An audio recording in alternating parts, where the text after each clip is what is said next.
Yo, what is going on, homies? It's your boy Stump back from the OPTC video, and in today's video we're diving into the KIZUNA 10-star event against Chopper with the two teams that I put up for my shorts. Obviously we have the Marco sort of runs, sorry, not two teams, four teams, but you know what I'm saying. We have the Marco variations for XP with assists, and then we also have the one team versus all for you guys that should be able to take down each particular stage with a friend captain Boa if you guys want to take advantage of as many tickets. Now, hopefully you guys didn't summon, because if you guys saw what's coming out for New Year's, we have some pretty brazy stuff. And I apologize if the video is coming out so late, but obviously with work, real life, Christmas, New Year's, all of the hype that's coming at the end of the year, this particular video goes sort of push back. It's very, very late here, so I do apologize. Some of my commentary is lacking. I'm a little bit tired, but hopefully it helps you guys out taking down this particular KIZUNA. If you enjoyed the video, as always, belt the like button. If you're new to the channel, hit the big red subscribe button. Most importantly, enjoy the video, and let's check out the runs. So the first variation is against Dex, and this is the team. Those are the sports. Let's dive on in. Now, on the Dex variation, on stage 2, you get a debuff where you can't use an attack boost. It's very, very annoying. So utilizing something like Boa works amazingly for this particular fight. With Marco, it kind of rules out his attack boost. So ideally on turn 1, I would highly recommend using Marco's attack boost right here. I didn't use Marco's attack boost, and I only just had enough damage to kill Cat Viper, but just be mindful, Cat Viper is very, very bulky.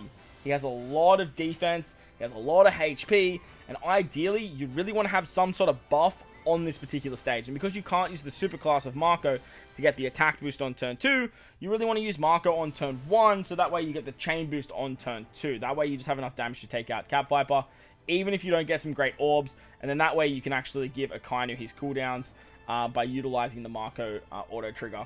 On this particular stage as well, you could use the Straw Hat crew, but you'd have to then stall out for the super switch to get the paralysis removal. That was a bit of a downside. So for me, I actually put on Mr. 1. I put the Mr. 1 support on so that way I can get around paralysis that way. But you could also use Barto. Barto's definitely another option to get around 3 turns of paralysis. And then that way you can use the Straw Hat crew special on that turn to just absolutely wipe out Cat Viper. No issues whatsoever. On stage 3 against Chopper, he's going to give you bind on your top left, bottom left, and middle right. You get 5 turns of paralysis and a full body negative orbs. This is where the support of Corazon comes into play, because that does become 6 turns of bind later on.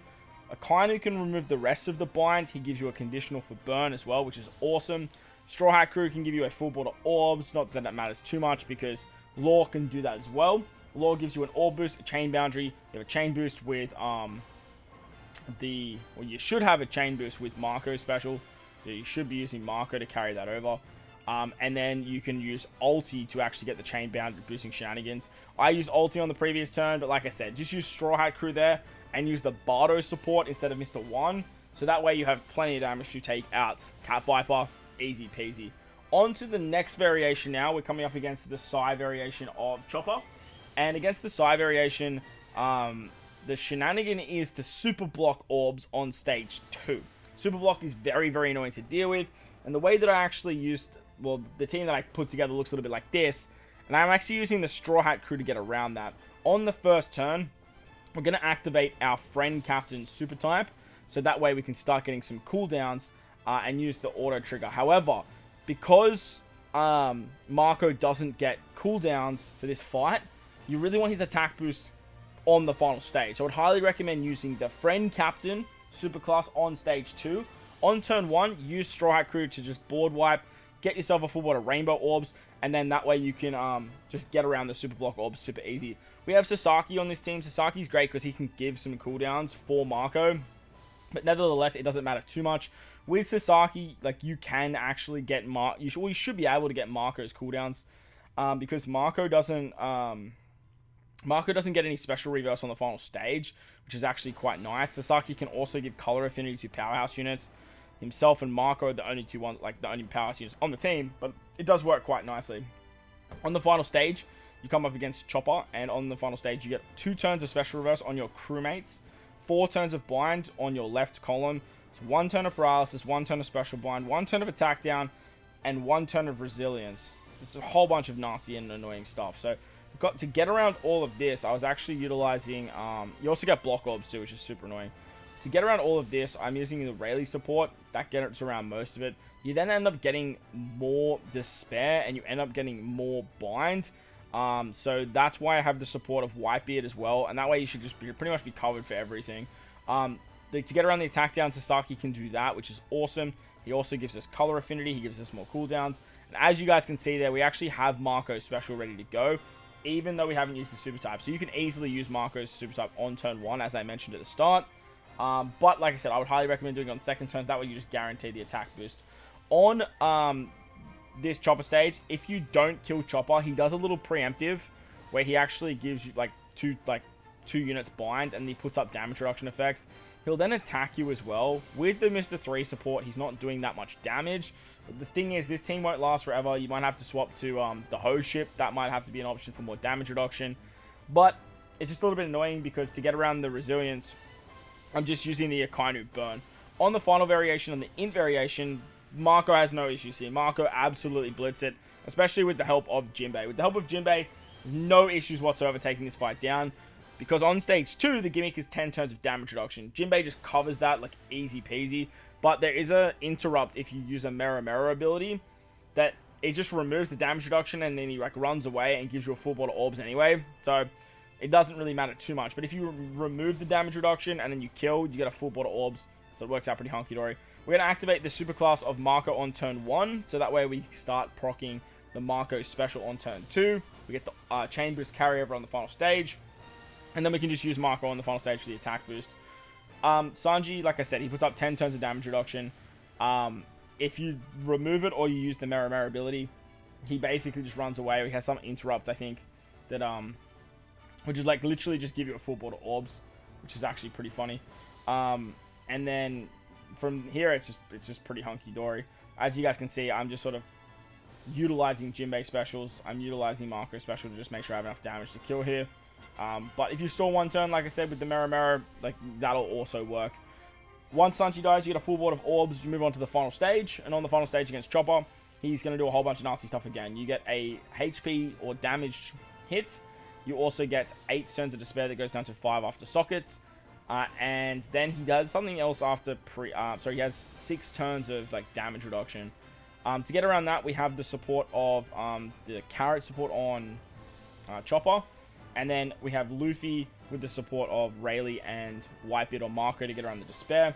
We have Orb Boost Chain Boundary with Law. We have the damage reduction with Luffy.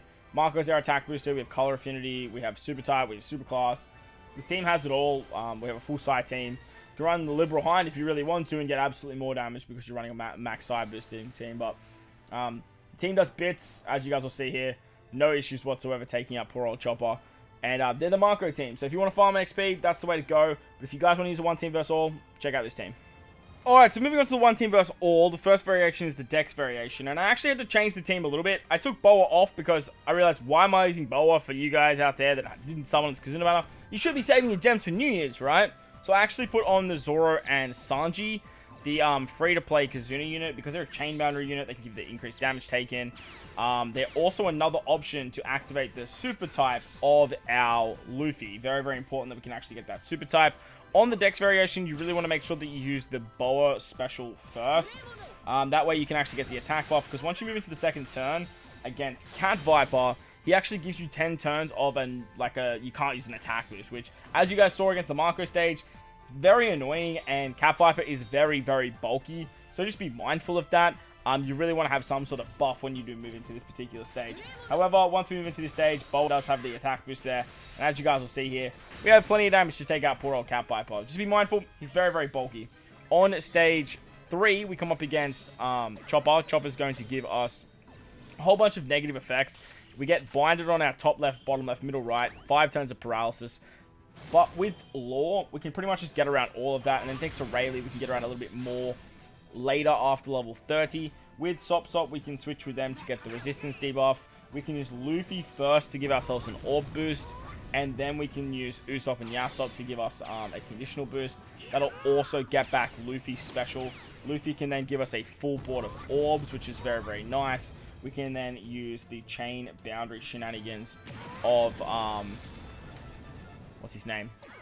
Zoro and Sanji. We get a chain boost thanks to the Kiora, whatever that character's name is. We have the super type with Luffy. We have the super type with Boa. As you guys will see here, it pretty much all works out super hunky-dory. And we're just going to absolutely decimate poor old Chopper. So that was the Dex variation. Let's move on to the Psy variation now. Alright, so moving on to the Psy variation now. We're obviously using the same team. And with the Psy variation, as I mentioned with Marco, the big gimmick is the Super Block Orbs on Stage 2. The Super Block Orbs are very, very annoying to deal with. But we have Miss Boa. Now, the beautiful thing about Boa's special is when you actually use a special, not only do you get that attack buff that is very, very handy, but you can actually also get a 3-turn buff that makes all orbs or non-favorable orbs into just regular orbs, like regular colored orbs. And this includes Super Block and Block Orbs. So what you can actually do on turn 2 is activate Boa's special. The Super Block Orbs will kind of just become neutral orbs now, which is actually pretty handy. And then we can basically just get rid of all of our Super Block Orbs here. If you really want to as well, you can easily switch with Usopp and Yasop, and then that way you can get the resistance. But as you guys can see there, you have enough damage to remove all of the Super Block Orbs without using it. So I just sort of tend to not use it like that in that way. On the final stage against Chopper, you're going to get binded on your left-hand column, which will go down to 1 turn, and then you get 1 turn of paralysis, 2 turns special reverse, 1 turn of special bind, whole bunch of nasty stuff. And to get around the special reverse, what we're actually doing here is we're going to use the super type of Luffy. The Snake Man Luffy gives 2 turns of cooldown to your sailors, and then with Bobbins, you get the special bind with his sailor ability, which works out very, very nicely. You get the resistance with the switch with Yasop and Usopp. You can then utilize Yasop and Usopp to get the base stats and the, what's it called? The base stats and the conditional, as well as Brook removing the attack down and the chain, sort of, what's it called? The chain. It does that chain multiplicative buff. We then have chain boundary with our, what's that unit called? Zoro and Sanji. It's very late, I do apologize. Luffy's going to be our orb booster. Obviously, then Luffy can then give us an attack and an orb boost as well after that. We're going to use Bobbins to... Bobbins can also remove the attack down too. You also have this Law just because. And then you have the super type of Boa to actually give you a super type for your free spirit shooters and your strength units as well, which is super nice. Because Boa is the one that has the color affinity here. We can go bing, bang, boom. See you later. Easy peasy. So Boa hits very hard because she has the double resistance debuff as well. Works out super nice. So on to the final variation now. And the final variation is the int variation. So once again, we're using our one team versus all with a Boa friend captain. So with the gimmick of this particular fight, it's basically on stage 2, you actually get a 10. Well, the enemy puts up 10 turns of damage reduction. So it's a little bit finicky there. But with this particular team, if you apply the Mero ability and you actually just stall out a turn, you're actually in good stead to actually just basically just let that sort of go past. So we can just go like this, take out the turtles on the first turn, easy peasy, and then move on to the next turn. Now, because you can apply the Mero ability, you can actually stall out that turn very, very easily. The 10 turns of damage reduction is a little bit annoying, and unless you're using Jinbei, it is going to be a little bit annoying to get around that, but nevertheless, it shouldn't be too challenging. So on this particular stage, we're going to activate that Mero ability. We're then just going to tap with 1 unit, or actually, sorry, there's an interrupt with the Mero ability. You actually, he actually takes away the damage reduction, which is super interesting, and then you're pretty much in good stead here. So we're going to switch with Sop here, so that way we get ourselves a extra, what's it called, resistance debuff, and then we can take out Sanji, no worries. Remember, the Boa has color affinity on all these stages, so it works out quite nicely. Once Sanji dies, he actually gives you a full board of, what's it called? Gives you a full board of matching orbs, which is really, really fun. And then on the final stage against Chopper, he actually has 5 turns of damage reduction and gives you 5 turns of despair. To get around the despair, we're actually going to use our Law. Law can get around that. Unfortunately, now that I'm looking at it, the Sachi, Beppo, and Penguin support actually triggers a little bit early. So we might need to find a way to get another support here. I don't know if that Corazon... Yeah, that Corazon support is definitely essential. I don't know if the Rayleigh support is essential on Luffy. Or actually, no, sorry. We have the support on Law. We could probably use Corazon on Law, and then we could use Ace on Luffy to get around more damage reduction. That'll definitely work. No issues whatsoever there. We're going to use Luffy to give ourselves an attack buff because we actually lose our boa attack buff on this particular variation, but it's not that big of an issue because we can actually get back the orb boost. We get a better attack boost with Luffy as well. And as you guys will see here, we actually get Luffy's orb buff, and then we can actually get the chain boundary. Then we can get the extra buffs from Luffy. It all products out pretty hunky-dory. And as I mentioned, you probably just want to put on Corazon on Law instead of Rayleigh on Luffy. And then you can utilize You can utilize the Ace support to get around the extra chance of damage reduction when you use the Luffy special. That is definitely going to be the way to go there. So, as you can see, plenty of damage there. No issues whatsoever. But that's going to wrap up the video, guys. I hope you guys enjoyed this one. If you did, make sure to go down there and belt the like button for me. If you're new to the channel and you haven't done so already, hit that big red subscribe button. Most importantly, wherever you are in this beautiful world, please enjoy the rest of your day. As always, homies, I thank you for watching, and I'll catch you all in the next one. Later!